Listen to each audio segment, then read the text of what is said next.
The ATONU project is coming at the right time. If you look at what we've been doing in agriculture, we've been pushed by the Green Revolution.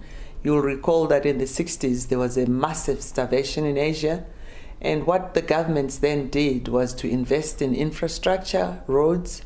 They invested in technology, which was good quality seed and fertilizer, and they invested in irrigation as well.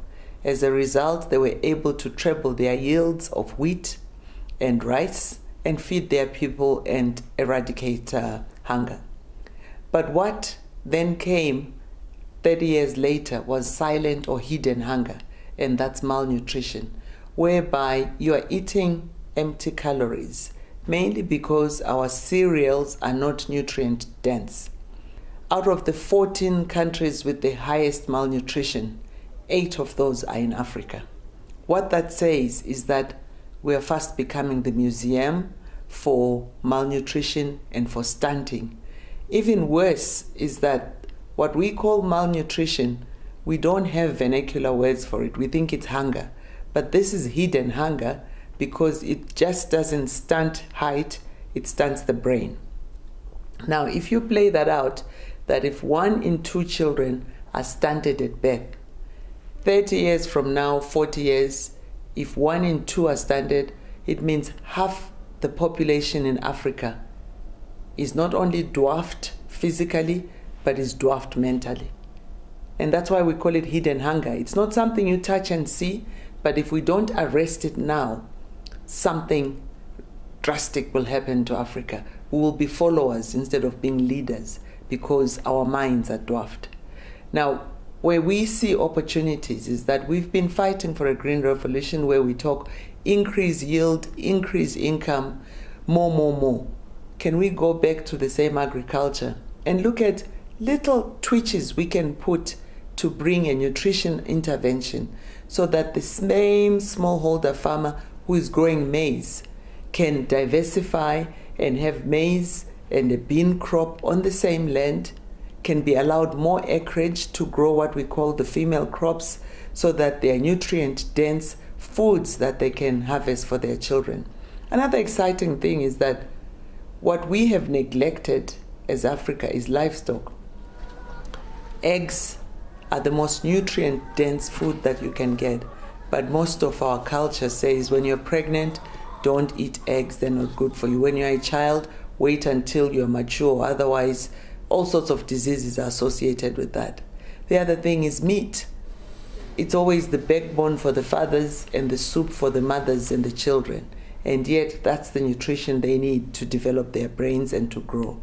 So what ATONU is bringing is, can we look at interventions in the agriculture value chain that allow people to grow more food, but more important, grow nutritious food, particularly in farm families. And our focus is on women. Because if you've got a woman who is going into pregnancy well-fed, the chances are they will give birth to a well-fed child, they will be able to yield a lot of milk, and as a result, you will have a healthy society, regardless whether the child is a boy or a girl. So people misunderstand when we say the first 1,000 days.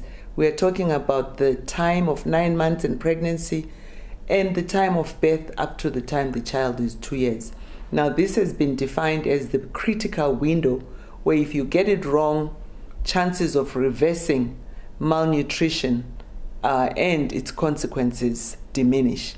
So let's focus on women, make sure they're well fed as they go into pregnancy, as they breastfeed. Then we can then boldly say we are making agriculture work for nutrition. This way, ATONU will provide design tools to enable nutrition-sensitive interventions within the agriculture value chain. Unfortunately, the solution has always been vaccine, vitamins. These interventions, together with breastfeeding, deliver what we call nutrition-specific interventions, which we know should benefit from nutrition-sensitive agriculture, particularly in farm families. But agriculture, not just food, agriculture through income, agriculture through women empowerment, agriculture through behavior change, and agriculture through critical interventions from planting to harvesting, reducing the aflatoxins, which then cause diseases, the post-harvest storage, the marketing to increase the income, and the behavior change where we infuse knowledge on which are the nutrient-dense foods that mothers should feed. So agriculture is a route out of poverty, is a route out of malnutrition, and we can eradicate stunting by using the agriculture route. Through ATONU, we are going to focus in farm families and look at 3 pathways. Pathway 1, food production for households' own consumption. Pathway 2 will focus on income-oriented production for food and for health. Pathway 3 focuses on women empowerment. The 2 other pathways that ATONU will contribute towards is the reduction in real food prices associated with increased agricultural growth and nutrition-sensitive agricultural growth, whereby the agricultural sector's contribution to national income and macroeconomic growth of the country will improve.